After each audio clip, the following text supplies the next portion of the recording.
আসসালামু আলাইকুম। এই গরমে কলিজা ঠান্ডা করার মতো একটি রেসিপি নিয়ে আপনাদের সামনে হাজির হয়েছি। চকলেট ও দুধের পুডিং।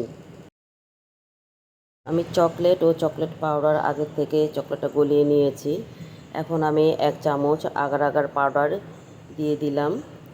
অনবরত নাড়তে হবে। আগার আগার পাউডারটা খুব গরম পানিতে দেওয়া যাবে না, তাহলে দলা পেকে যাবে।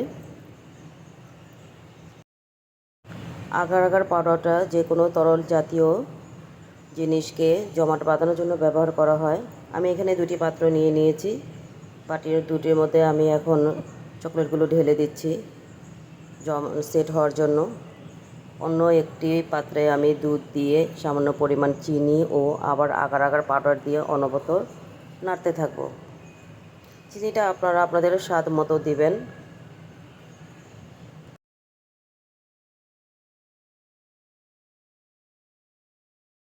দুধ ও আগার আগার পাউডার আমি অনবরত কিছু সময় নাড়তে থাকবো, যেন দলা পেকে না যায়। এখন আমি চুলাটাকে বন্ধ করে দিব। আমি যে বাটিতে চকলেটটি সেট হওয়ার জন্য দিয়েছিলাম, আমার চকলেটটা সেট হয়ে গিয়েছে। এখন আমি কিউব করে কেটে নিব। আমার কিউব করে কাটা হয়ে গেছে। দুধগুলো যে আমি রেখেছিলাম তা এখন ঢেলে দিব।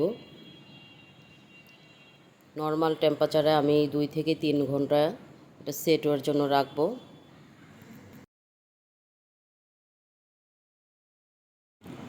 আমার পুডিংটা হয়ে গিয়েছে। এখন আমি মোল্ড আউট করব। আমার পুডিংটা তৈরি হয়ে গিয়েছে।